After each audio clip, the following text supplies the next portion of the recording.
Yeah.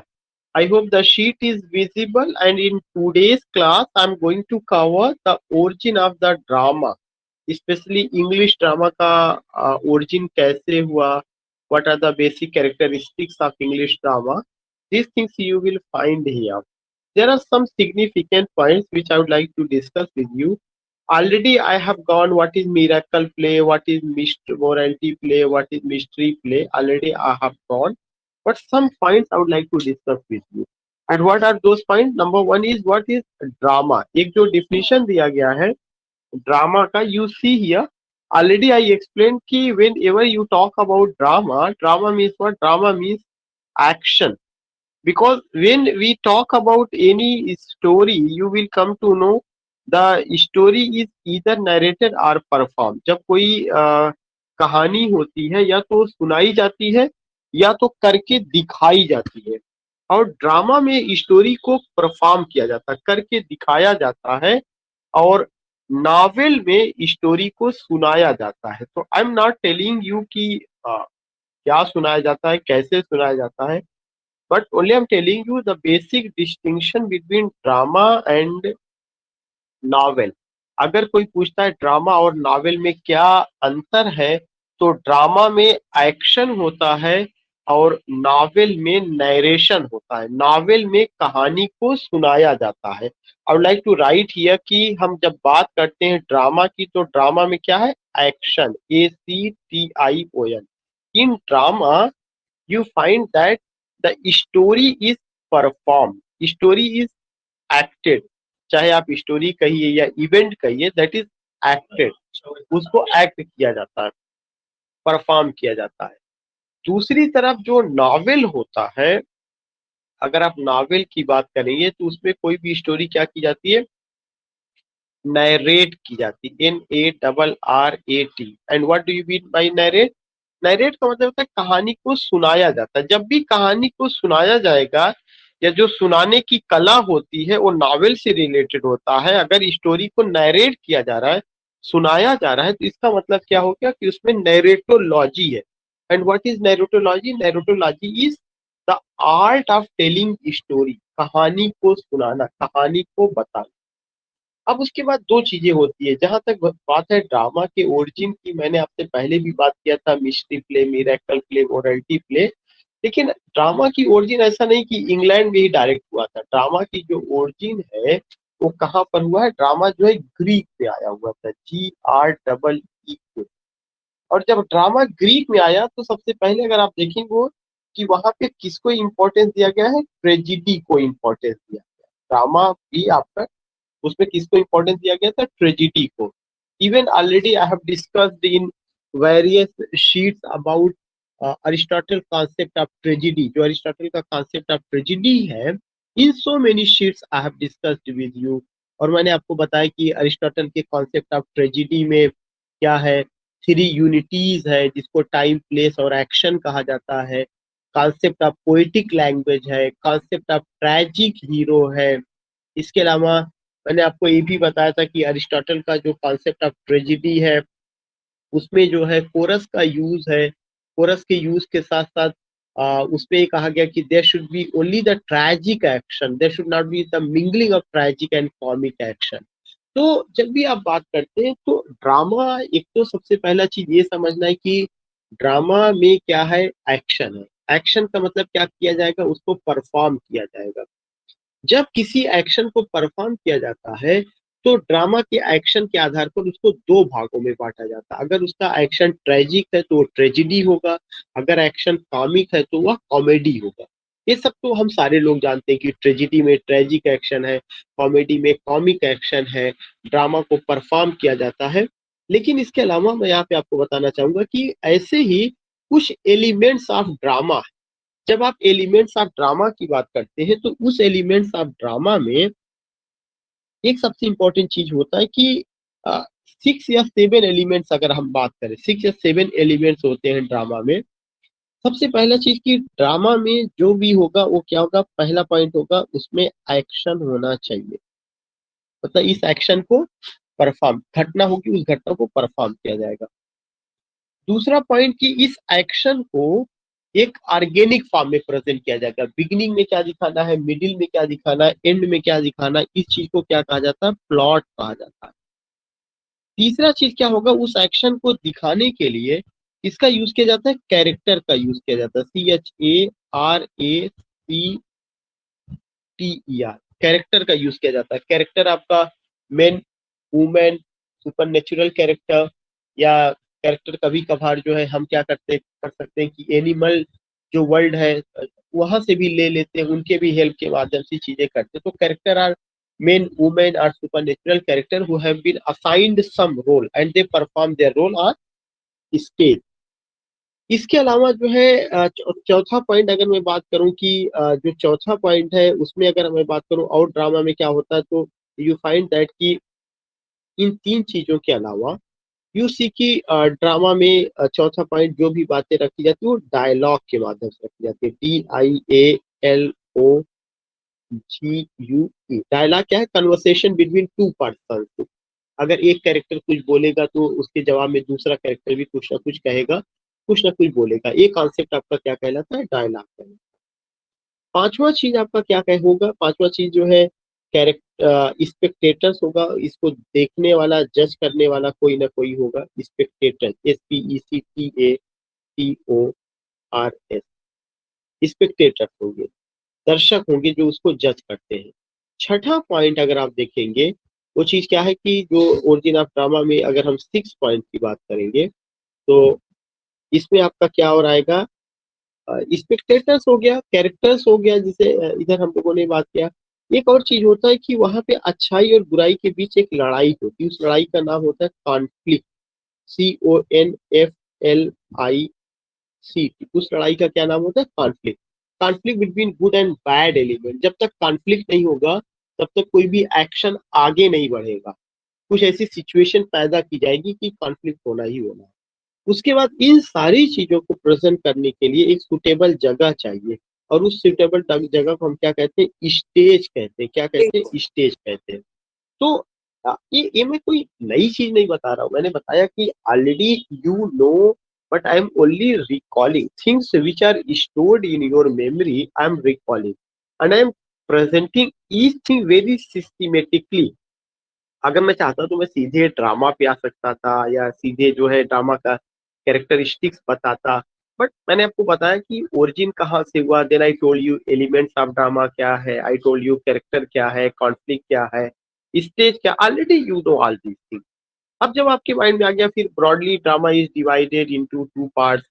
Tragedy में, comedy में divide किया जाता है ड्रामा को। जो ट्रेजिडी होता है उसमें ट्रेजिक एक्शन है, जो कॉमेडी है उसमें कॉमिक एक्शन है, जो ट्रेजिडी होता है उसमें अनहैप्पी एंडिंग होता है, जो कॉमेडी होता है उसमें हैप्पी एंडिंग होता है। इवन समवन आल्सो बिलीव कि जो ट्रेजिडी है उसका जो एंडिंग होता है वो ग्रेव यार्ड में होता है, जो कॉमेडी है उसका एंडिंग चर्च यार्ड में होता है। कॉमेडी में लव है, मैरिज है, ब्यूटी है, म्यूजिक है, रिंगिंग बेल ऑफ मैरिज है। All these things we see, all these things we find. तो इस तरह की चीजों को जो है हम कहीं ना कहीं इसमें देखते हैं। तो what I want to say, what I want to tell you कि जब भी हम इन सब चीजों को लेते हैं या इन सारे पॉइंट्स को लेते हैं तो उनमें ये सारी चीजें आती हैं।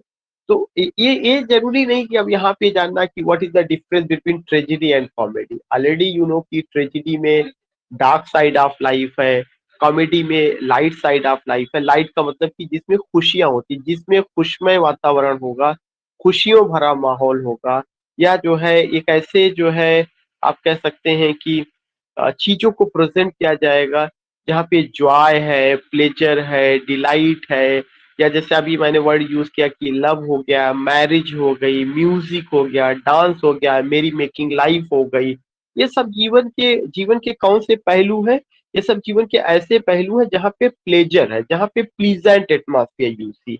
So these things you see in comedy, especially Shakespearean comedy. You can just take Twelfth Night. You can just take The Merchant of Venice. You can just take As You Like It, The Tempest, Mija Farmiga, whatever you take. कि उन सब में ये सब चीजें दिखाई गई है। But when you talk about Hamlet, Macbeth, King Lear, Othello, you find कि अनहैप्पी एंडिंग है, यू फाइंड वहां पे मर्डर है, वहां पे ब्लड है, गॉस्टली एटमॉस्फियर है, हॉरिबल और टेरिबल सिचुएशन है वहां पे, और तमाम चीजों को हमें देखने को मिलता है। तो मैं समझता हूँ कि ये सब चीजें समझ में आ गई। ऑलरेडी आई टोल्ड यू कि ट्रेजिडी में डार्क साइड ऑफ लाइफ है, कॉमेडी में लाइट साइड ऑफ लाइफ है। जो ट्रेजिडी है उसमें आप कह सकते हैं कि अनहैप्पी एंडिंग है, कॉमेडी में हैप्पी एंडिंग है। In tragedy there is blood, murder, there is ghostly atmosphere, terrible situation, dismaying and fearful situation, these things you find. So ये चीजें रही है। और मैं जानना चाहता हूँ, ये क्या पॉइंट सारे क्लियर हो गए, इसमें कोई दिक्कत तो नहीं है? Yes, sir. Okay okay. Now you see here कि मैंने पहला वर्ड लिखा कि ड्रामा, कि when I talk about drama, तो ड्रामा को अगर आप देखेंगे कि उसमें रहा है कि ड्रामा क्या है। Originally the drama is but an old story related to the eye, a story put into action. मैंने बताया सब कुछ है, लेकिन सबसे इंपॉर्टेंट चीज क्या है, कोई भी चीज ड्रामा में जो स्टोरी होगी वो किस रूप में प्रेजेंट की जाती है, एक्शन के रूप में प्रेजेंट की जाती है। इन drama the story is presented how, action, by living performer. और जो परफॉर्मर होंगे कैसे होंगे, लिविंग परफॉर्मर।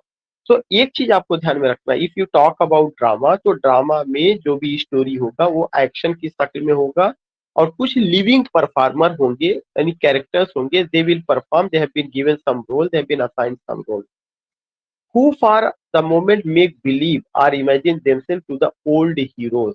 और जो परफॉर्मर होते हैं वे अपने आप को कुछ समय के लिए, जब तक वो अपने रोल को प्ले करते हैं, वे उसी कैरेक्टर में ढल जाते हैं। जो जो भी कैरेक्टर का रोल उनको दिया गया, अगर किसी को मैकबेथ का रोल दिया गया है, तो वो भूल जाएगा कि वह शमीम है या वह कोई और है, वह क्या उस समय बन जाएगा, मैकबेथ बन जाएगा। इसको उन्होंने कहा। तो एक्शन है, लिविंग परफॉर्मर है, बाकी जो और एलिमेंट बताया गया वो है। Originally it has religious origin. जो ड्रामा है इसका अभी ओरिजिन कहाँ से हुआ, धार्मिक किताबों से हुआ। Drama is alive and active form of literature which contains, drama में क्या होता है, प्लॉट होता है, कैरेक्टर है, कॉन्फ्लिक्ट है, डिक्शन है, स्टेज है और स्पेक्टेटर्स है। ये सारी चीजें अभी डिस्कस कर चुके हैं। फिर उसके बाद उन्होंने बताया कि in Europe as in Greece, Europe में स्पेशली ग्रीस में, ग्रीस मतलब ग्रीक में, the drama had a distinctly religious origin. The first characters were drawn from the New Testament. जो कैरेक्टर्स इस पे लिए गए वो कहाँ से लिए गए, न्यू टेस्टामेंट से, बाइबल से। And the object of the first play was to work for the church service. और जो ऑब्जेक्ट था कि चर्च सर्विस के लिए इसको यूज किया जाएगा। More impressive or to emphasise moral lesson by showing the rewards of the good, and that is another thing. कुल मिलाकर के जो ड्रामा का ओरिजिन था उसमें रिलीजन बहुत इंपॉर्टेंट रोल प्ले किया। रिलीजन ने जब इंपॉर्टेंट रोल प्ले किया तो न्यू टेस्टामेंट से लिया गया। ऐसे ही आपका miracle play, mystery play, morality play, interlude को already I have discussed. So you ये फाइंड वर्ड कि मिरेकल प्ले, मैंने आपको पहले बताया था कि मिरेकल प्ले वो प्ले है जो सेंट्स की लाइफ पर आधारित होता है। इसकी ओरिजिन कहाँ से हुई थी, फ्रांस से हुई थी। मिस्ट्री प्ले किसकी लाइफ पर आधारित था, जो कि जीसस क्रिस्ट की लाइफ पर आधारित था। इसके अलावा मैंने बताया था मोरालिटी प्ले वह प्ले था जो कॉमन आदमी, या जो है आप कह सकते हैं कि एलिगोरिकल पर्सनेजेस वगैरह थे, उनको लेकर के यहाँ पे प्रेजेंट किया जाता था। All these things you find की क्या क्या चीजें। उसका एक एग्जांपल है एवरी मैन, एक उसका मोरालिटी प्ले का एग्जांपल।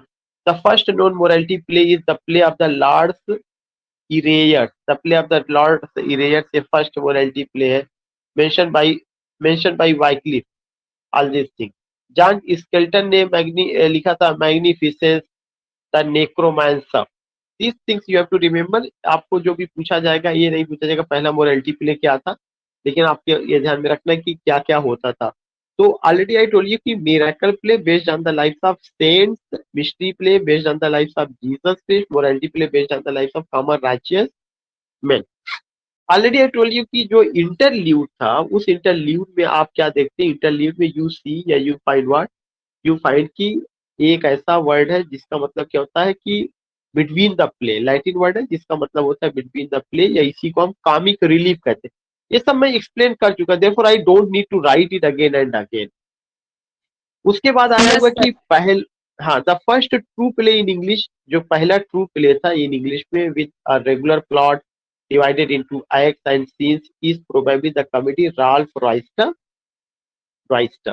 कह रहे कि राल्फ रॉयस्टर ड्वाइस्टर पहला प्ले है इंग्लिश में जो प्रॉपर प्लॉट के साथ आया, जिसको एक्ट में डिवाइड किया गया, सीन में डिवाइड किया गया। ये भी मैंने आपसे डिस्कस किया था। राल्फ रॉयस्टर ड्वाइस्टर पहली कॉमेडी है और किसने लिखा? निकोलस उडाल ने लिखा हुआ है। इसके अलावा आप ये देखते हैं कि जो नेक्स्ट प्ले था वो कौन सा था? Gammer Gurton's needle. Gammer Gurton's needle आपका next play. The next play Gammer GAMMER Gammer Gurton GURTON needle NEEDLE 1562 में is a domestic comedy, a true bit of English realism representing the life of the peasant class. ये चीज यहाँ पे ध्यान रखिए, question पूछा जा चुका है यूजीसी नेट पे कि एक किस क्लास को प्रेजेंट करता है? पीजेंट क्लास को रिप्रेजेंट करता है। तो the next play Gammer Gurton's needle 1562 is a domestic comedy, एक डोमेस्टिक कॉमेडी है जो पीजेंट क्लास को। और पहला comedy English comedy Ralph Roister Doister written by Nicholas Udall. इसको हम लोगों ने कई बार बात किया। गार्बोडक, गार्बोडक आपका क्या है? पहला इंग्लिश ट्रेजिडी है।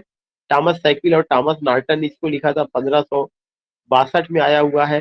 फॉरेक्स एंड फॉरेक्स इसका सब टाइटल है, बाकी और जानने की जरूरत नहीं क्या है क्या नहीं है।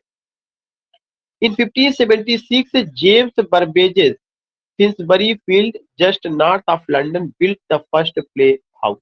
ये भी क्वेश्चन पूछा जा चुका है। पहला जो प्ले हाउस बना जिसको द थिएटर कहा गया, वो कौन से थे? बर्बेजेस कंपनी या जेम्स बर्बेज नाम के आदमी। ये भी आपको ध्यान में रखना है कि पहला जो थिएटर बना किसने बनाया? James Burbage, JAMES, James Burbage, James Burbage. So you find here कि जेम्स बर्बेज ने पहला जो है थिएटर बनाया था। पहला उसने कंपनी बनाया था जिसका नाम द थिएटर रखा हुआ था, जो लंदन में था और जहाँ पे ड्रामा वगैरह को परफॉर्म किया जाता था। शेक्सपियर को इसमें जॉब भी मिला हुआ था। तो ये सारे पॉइंट्स आपको ध्यान में रखना है, highly significant. Again I would like to repeat कि जो हम लोगों ने बात किया, miracle play, mystery play, morality play, interlude, elements of drama, tragedy, comedy, Ralph Roister Doister हम लोगों ने बात किया, ग्रामर गर्टस नीडल बात किए, गार्बाडक जिसका फॉरेक्स एंड फॉरेक्स है। और फिर बात कर रहे हैं कि सबसे पहला थिएटर जो इंग्लैंड में बना था जेम्स बर्बेज ने बनाया था। ये है जेम्स बर्बेज ने बनाया था पहला theatre. You find it here, जिसमें शेक्सपियर को भी जॉब मिला था, जिसको बर्बेजेस कंपनी ऑफ थिएटर कहा गया था।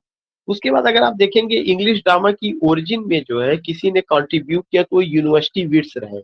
यूनिवर्सिटी विट्स क्या थे? The university wits were a group of well educated scholars. ये जो है यूनिवर्सिटी विट्स एक ग्रुप ऑफ एजुकेटेड स्कॉलर्स थे। वे लोग टोटल 7 लोग थे।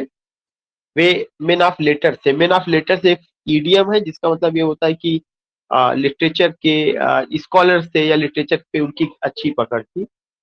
Who wrote in the closing years of the 16th century, जो 16वीं शताब्दी के आसपास आए हुए थे और उन्होंने शेक्सपियर के लिए रास्ता तैयार किया। स्पेशली किसने रास्ता तैयार किया? क्रिस्टोफर मार्लो ने।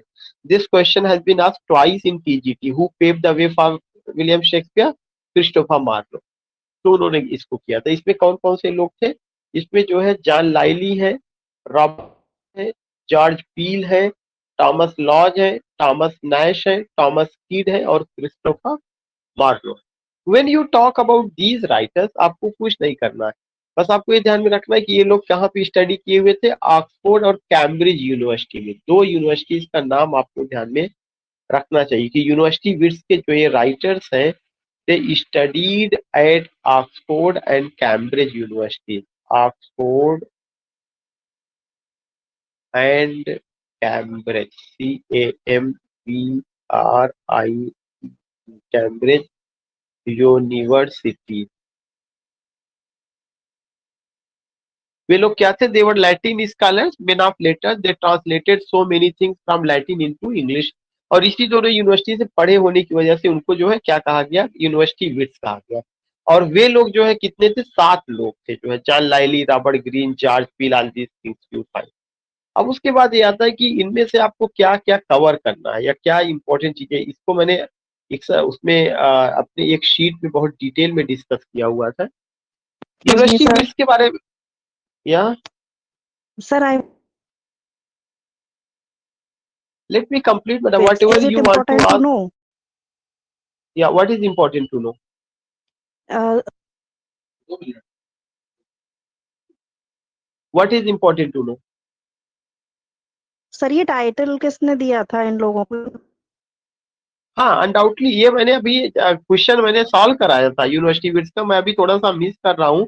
वो मैंने सॉल्व करा था बाकायदा, मैंने नोट्स भेजा तो उसमें लिख करके यूनिवर्सिटी बिट्स शब्द किसने क्वाइन किया हुआ है already. And even sir I ये have read somewhere in any book, मैं भी मुझे याद नहीं आ रहा है, मैंने शायद आपकी बुक में या फिर किसी जगह पे पढ़ा था, बट अब मुझे याद नहीं आ रहा है।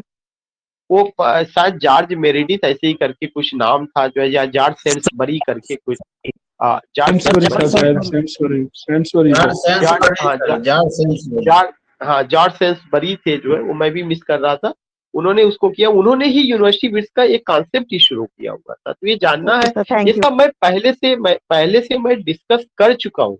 मैंने शीट पूरा शेयर किया था, सॉल्व कराया था, एक एक का मैंने डिटेल में, ये समझिए दोबारा चीजें हो रही है। पहले मैंने ऑब्जेक्टिव में डिस्कस किया था, अब मैं इसको वन लाइनर या इस तरह से चीजें है। तो यू फाइंड ईयर की यहाँ पे, हाँ सर यू फाइंड ईयर इसमें की ये जो है 7 बिट्स, इनमें से कौन ऐसा है जो यूनिवर्सिटी में नहीं स्टडी लेट किए मी थे? हाँ ये सब चीजें मैं डिस्कस कर चुका हूँ, शीट जा चुकी है, वो चीजें हैं, that's available there. I have asked this questions, वो सारी चीजें रही। पहले मुझे इस पोर्शन को कंप्लीट कर लेने दीजिए, जितना क्वेरी होगा सब डाल दीजिएगा, उसको मैं बताऊंगा। देवर कॉल्ड यूनिवर्सिटी बिट्स क्योंकि उनका ऑक्सफोर्ड और कैम्ब्रिज यूनिवर्सिटी में स्टडी हुआ। टॉमस किड का स्पेनिश ट्रेजिडी, अगर टॉमस किड फेमस है किसके लिए? स्पेनिश ट्रेजिडी के लिए फेमस है, इनके लिए आता है। और उसका जो सोर्स रहा है वो हैमलेट का, शेक्सपियर का हैमलेट का उसका सोर्स रहा है। जॉन लाइली किसके लिए फेमस है? यूफ्यूज के लिए फेमस है। और इसके अलावा जो है अगर आप ये देखेंगे कि थॉमस लॉज जो है रोजालिन के लिए फेमस है, और रोजालिन का जो वो बना हुआ था, आप कह सकते हैं कि सोर्स शेक्सपियर का एज यू लाइक इट के लिए बना हुआ था। क्रिस्टोफर मार्लो किसके लिए फेमस है? टैम्बरलेन के लिए, डॉक्टर फास्टस के लिए, द जीव ऑफ माल्टा के लिए, एडवर्ड द सेकंड के लिए, the tragedy of Dido and queen, the massacre part, all these things you find. So what I want to say कि बस आपको एट अ ग्लांस में ये चीज ध्यान में रखना। मैं यहीं तक ही कवर करूंगा, इसीलिए मैंने कहा तो ये चीजें कवर करना है। शेक्सपियर को कल मैं रखूंगा, इसको मैं मिलाऊंगा नहीं, इसमें हाथ पास नहीं करूंगा। सो इतना चीजें आपको ध्यान में रखना है कि जो जॉन लाइली है वो यूफ्यूज उनका इंपॉर्टेंट वर्क रहा है। थॉमस लॉज का रोजालिन रहा जो शेक्सपियर के एज यू लाइक इट के लिए रहा। क्रिस्टोफर मार्लो का क्या था? Tamburlaine the great, doctor Faustus, the Jew of Malta, Edward the second, the tragedy of Dido, all these things you find. So these things you have to note down या already, plus जो sheet out उधर discuss हुई है वो चीज करिएगा। और जो क्वेरी होगी, जो क्वेश्चन होगा, आप मुझे जो व्हाट्सएप ग्रुप पे भेज दीजिए।